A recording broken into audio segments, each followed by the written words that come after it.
Olá pessoal, tudo bem?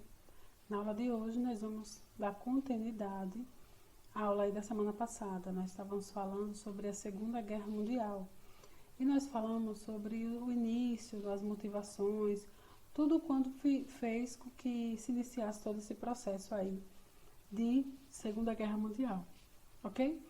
Na aula de hoje nós vamos dar continuidade. Nós falamos na aula passada um pouquinho sobre o processo em que a Alemanha viveu.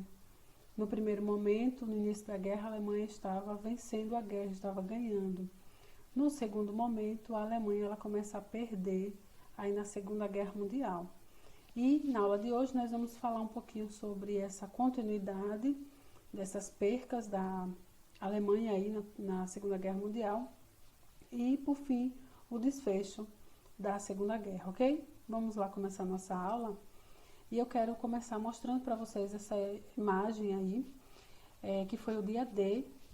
O dia D foi o dia em que as tropas aliadas, os países aí dos Estados Unidos, Inglaterra e França, eles se uniram para vencer o nazismo, para vencer aí a Alemanha.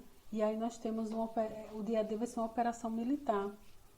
Por que dia D especificamente? O dia foi no dia 6 de junho de 1944. Mas por que eles utilizaram esse nome dia D e não colocaram a data específica que esse evento iria acontecer? Pessoal, justamente para que os alemães não soubessem o que estava por vir. Na Segunda Guerra Mundial, os países utilizavam de muitos códigos e esse era mais um código, ok? O dia D era um código utilizado aí pelas tropas aliadas para o enfrentamento final aí com a Alemanha. E aí nós temos nessa imagem aí o quantitativo dessa operação. Foi uma operação muito grande. Vejam aí vocês, 155 mil homens estavam dentro desse processo, dessa operação do dia D. 14.200 barcos faziam parte da operação. 600 navios e milhares de aviões. Então vocês percebam como foi uma operação, como foi um plano grandioso justamente para acabar aí com a figura do nazismo e sobretudo com a Alemanha. E aí nós temos no mapa, de um lado nós vamos ver a União Soviética, aquele pacto de não agressão já tinha acabado entre os alemães e a União Soviética. Do outro lado nós temos o Reino Unido, aí a Inglaterra, e a Normandia, representando aí quando esses homens descem nas praias da Normandia, no noroeste aí da França, ok? O objetivo desse plano era justamente encurralar a Alemanha. Percebam onde está aí a bandeira nazista, que está bem no meio aí do mapa. Então nós temos de um lado vindo dois grupos das tropas aliadas, que era o Reino Unido e do outro lado nós tínhamos aí a União Soviética, o Reino Unido e a França de um lado, e do outro lado a União Soviética, e no meio, bem no meio aí, nós temos a bandeira do nazismo, representando aí onde os militares eles estavam concentrados. O objetivo dessa operação era realmente finalizar, era realmente acabar com todo esse processo de controle que era feito por parte dos alemães, ok? O objetivo desse plano era encurralar a Alemanha e assim aconteceu. Eles executaram esse plano, o plano deu super certo e a Alemanha foi encurralada. O nazismo ele finaliza aí, o partido nazista ele finaliza aí e não tem mais crescimento nessas regiões, ok? Ele acaba. No próximo slide a gente vê aí, em 1945, outro acontecimento importante. No dia 6 de agosto, haverá o lançamento da bomba atômica aí em Hiroshima. Qual o objetivo específico, pessoal, do lançamento dessas bombas? O Japão ele não queria se render, o Japão ele estava num processo militar muito forte, fortificado, e ele não queria se render aos Estados Unidos. E aí os Estados Unidos, em contrapartida, resolve lançar a bomba atômica para que isso aconteça, para que o Japão ele se renda de uma vez por todas. E aí nós temos o Enola Gay, que é o avião onde foi transportado aí essa bomba atômica. Ele recebe esse nome, Enola Gay, em homenagem à mãe do piloto, ok? E aí nós temos algumas pessoas que faziam parte dessa tripulação no dia do lançamento das bombas atômicas. No total, no avião, foram 12 pessoas, 12 militares que participaram dessa operação diretamente. E aí nós temos aí o Japão, ele não quer se render, e aí os Estados Unidos resolvem lançar a bomba atômica em 6 de agosto de 1945. Só que mesmo depois do lançamento da bomba, o Japão ainda resiste dentro dessa perspectiva da guerra, resiste se render.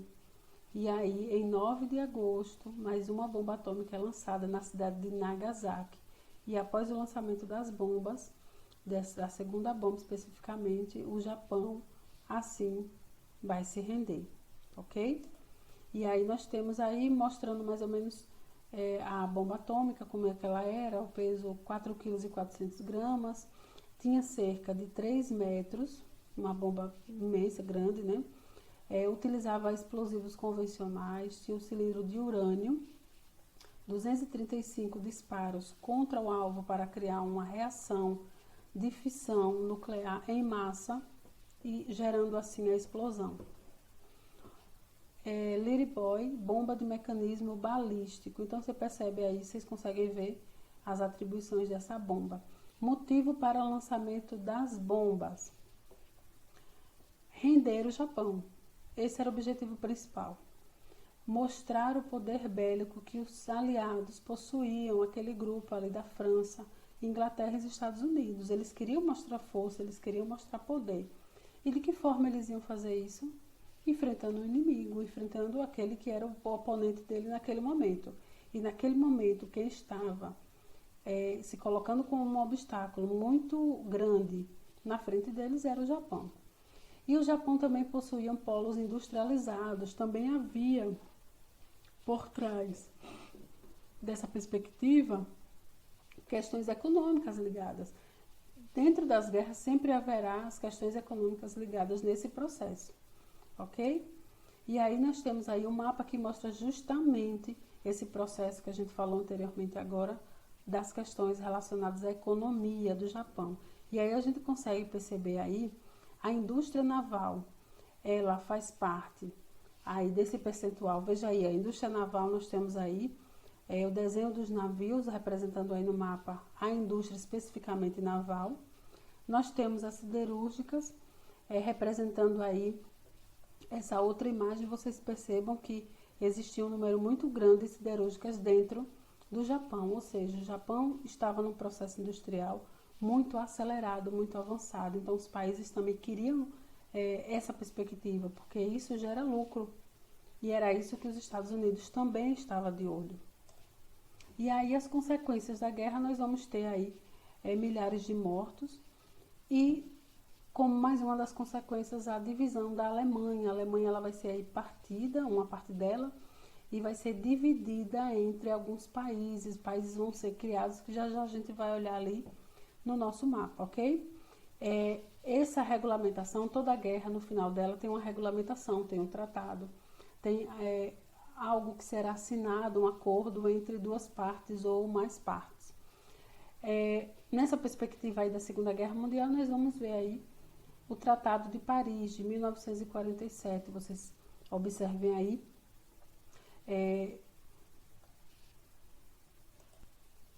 Vocês conseguem observar aí, presidente de alguns países, esses países que assinam o Tratado de Paris, justamente os países vencedores, que vão assinar um tratado, assinar um acordo em relação a uma divisão territorial.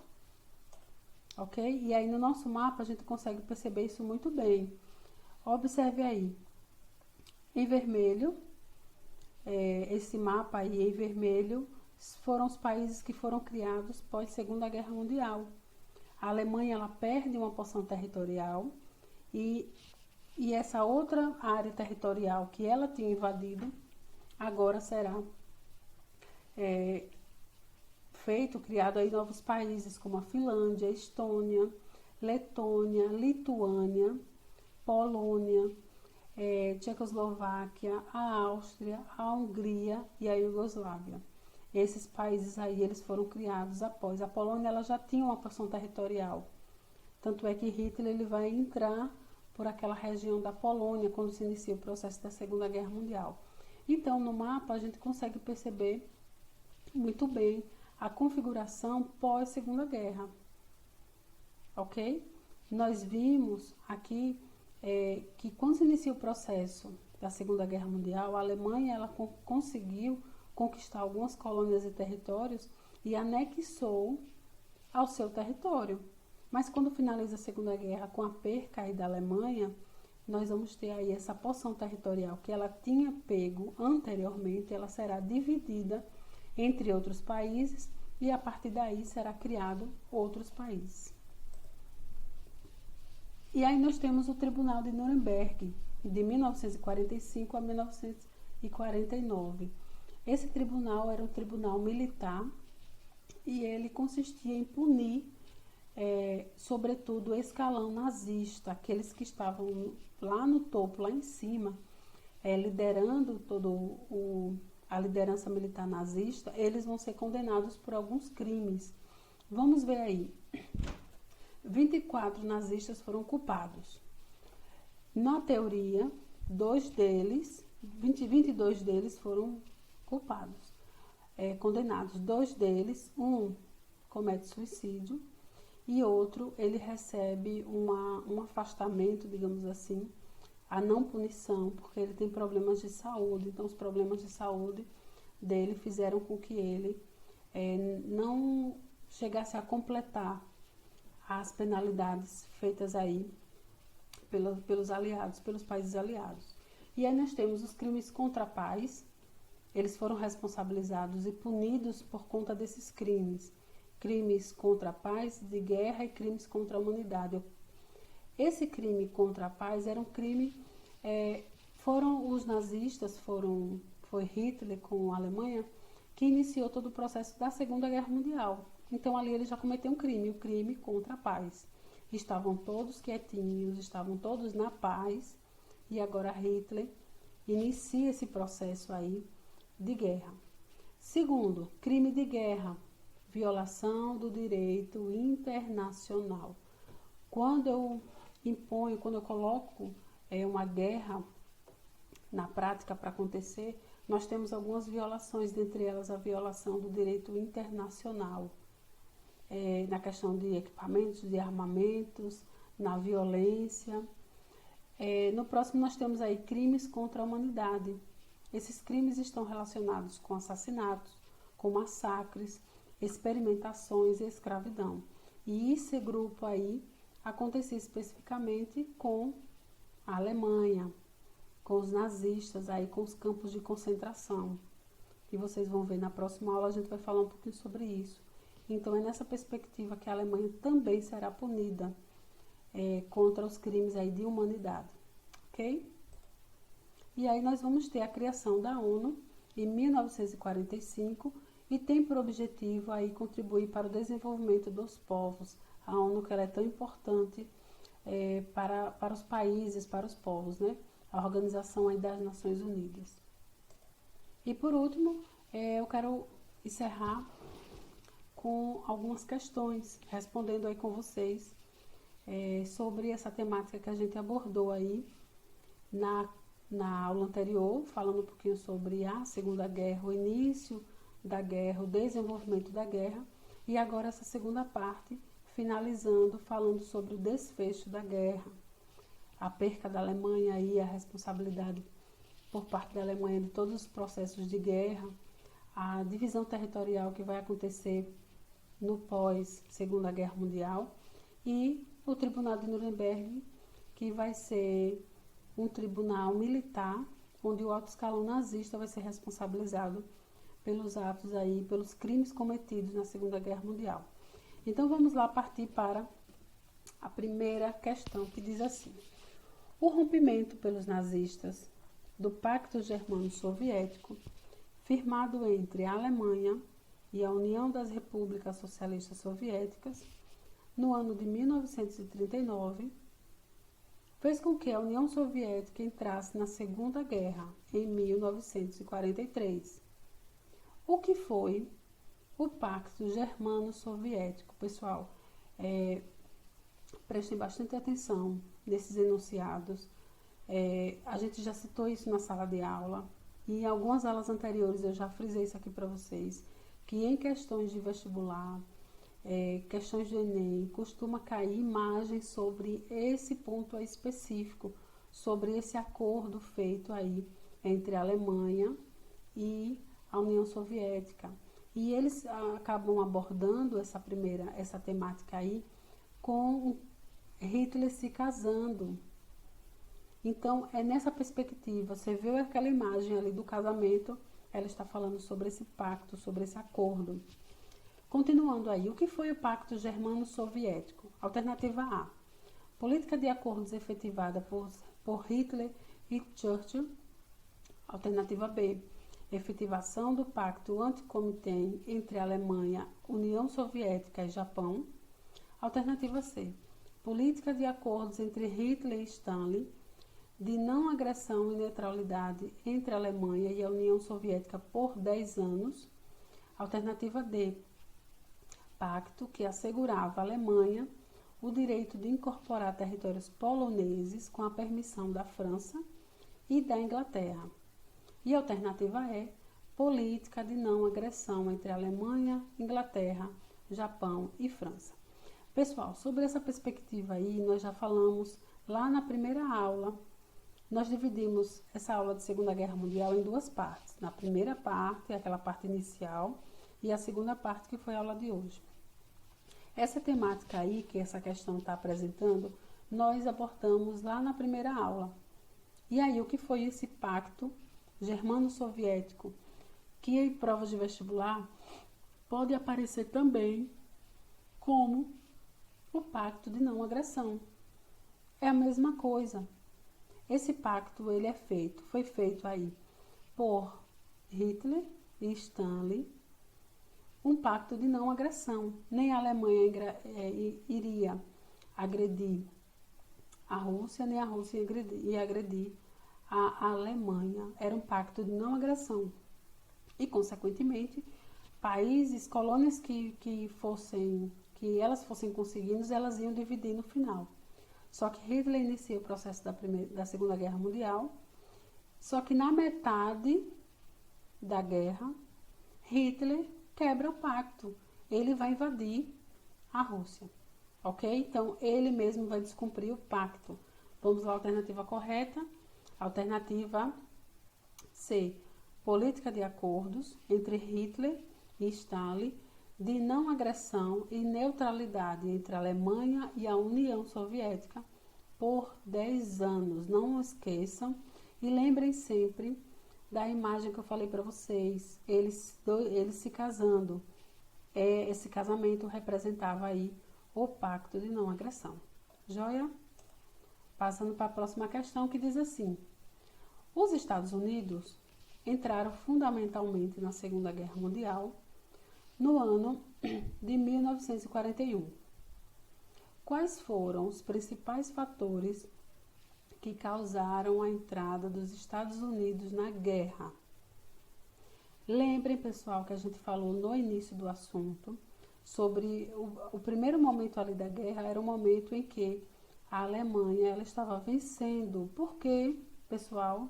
Ela estava vencendo porque ela estava utilizando táticas, chamada tática de guerra ou a Blitzkrieg. Esse momento inicial foi o momento em que a Alemanha utilizou desse recurso precioso que ela tinha, que foi as táticas de guerra, chamada também como guerra relâmpago. Lembre desses nomes, que esses nomes podem aparecer em questões de vestibulares. É nessa perspectiva que a Alemanha ela arquiteta todo esse plano, consegue vencer aí no início, nesse primeiro momento da guerra, só que depois a Alemanha começa a perder. Por quê? Quais serão os acontecimentos que farão com que a Alemanha perca? Nós temos aí, eu falei agora há pouco, sobre a entrada da Alemanha na Rússia, a quebra do pacto de não agressão, vai fazer com que a Rússia revide, e isso vai ser prejudicial para a Alemanha. Um outro fato importante vai ser aí a destruição, o ataque que os japoneses vão fazer e executar aí no Havaí, na base americana de Pearl Harbor. Esse acontecimento vai fazer com que os Estados Unidos entrem na guerra. E ele, naquele momento, ele tinha uma potência bélica muito intensa, fazendo com que a Alemanha também começasse a perder, ok? Então vamos lá. Quais foram os principais fatores que causaram a entrada dos Estados Unidos na guerra? Alternativa A ocupação nazista da Rússia em 1941. Alternativa B, o confronto dos Estados Unidos com a marinha japonesa na Batalha de Midway no ano de 1942. Alternativa C, a incorporação dos territórios poloneses pela Alemanha, perdidos pelos alemães durante o Tratado de Versalhes em 1919. Alternativa D, a derrota russa pelos alemães no ano de 1942 na Batalha de Stalingrado. Ou alternativa E, os ataques japoneses à base de Pearl Harbor. Nós já falamos aqui sobre essas motivações, o que foi que fez com que acontecesse todo esse processo aí de perca da Alemanha nesse segundo momento e de entrada dos Estados Unidos nesse contexto, que foi o ataque aí à base americana de Pearl Harbor. Vamos lá, a resposta correta. Olha lá, a alternativa correta, a letra E. E aí eu finalizo minha aula por aqui, deixando aí para vocês uma atividade do livro nas páginas 169 e 171. Bons estudos, pessoal. Fiquem com Deus e tchau, tchau.